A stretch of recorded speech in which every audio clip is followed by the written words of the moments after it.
तमिलनाडु से बड़ी खबर आ रही है। टीवी के प्रमुख और अभिनेता विजय की रैली में मची भगदड़ ने 39 जानें ले ली हैं, जिनमें 8 बच्चे शामिल हैं। चलिए आपको शुरू से बताते हैं कि आखिर ये भगदड़ क्यों मची और इतनी जानें क्यों गई।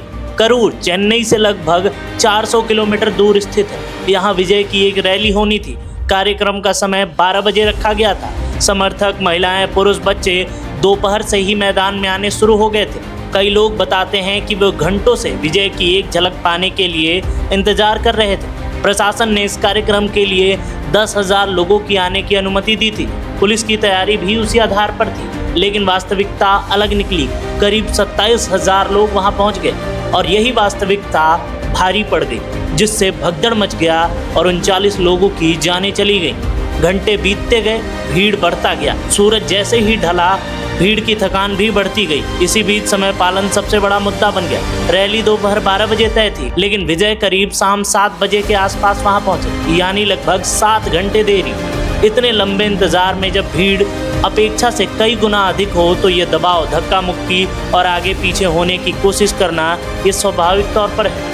पुलिस और स्वयंसेवकों ने लोगों को शांत रखने, मार्ग बनाने और बैरिकेड्स के पास भीड़ न लगाने की अपील की। अब बात करते हैं उस रूट की जिसकी चर्चा पुलिस जांच के दायरे में है। आयोजकों ने रैली के साथ रोड शो की इजाज़त भी मांगी थी, जो सुरक्षा कारणों से नहीं मिली।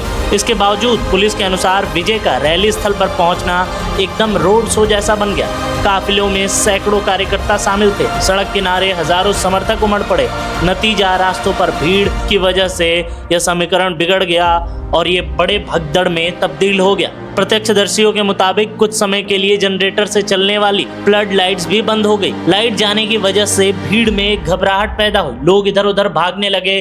कई लोग बाहर निकलने की कोशिश पर चढ़ गए। कोई गिरा तो किसी का संतुलन बिगड़ा। देखते ही देखते ये बड़े भगदड़ का रूप ले चुका था। कई लोग बेहोश हो गए, कई लोग गिरे, कुचले गए। जैसा कि आप ये स्क्रीन पर वीडियो देख रहे होंगे, इस वीडियो से ही पता चल रहा है कि कितनी संख्या में भीड़ है और भीड़ को नियंत्रित करने के लिए कोई ठोस व्यवस्था नहीं की गई है।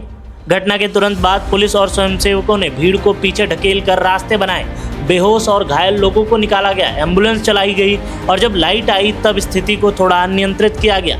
लेकिन इस बड़ी भगदड़ में 39 लोगों की मौत की पुष्टि अब तक हो गई है, जिनमें 8 बच्चे शामिल हैं। कई लोग घायल और बेहोश हो गए। ये संख्या जितनी भयावह है, उतनी ही बड़ी सीख छोड़ जाती है कि ऐसे कार्यक्रमों की अनुमति देने से पहले सरकार और प्रशासन को भी 4 बार सोचना चाहिए।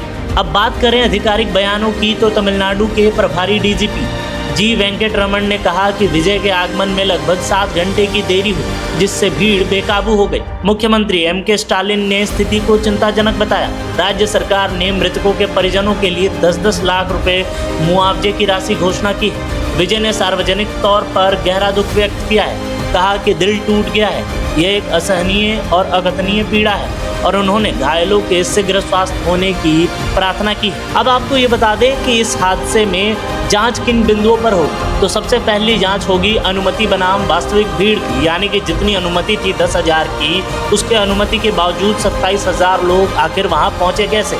आखिर उन्हें पहले रोका क्यों नहीं गया? दूसरा, समय पालन। अगर 12 बजे का तय कार्यक्रम था तो 7 बजे विजय क्यों आए?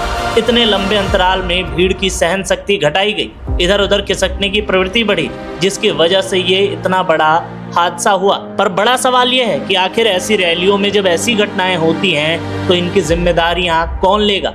आखिर जो इतनी जाने गई हैं, इनकी जिम्मेदारियां कौन तय करेगा?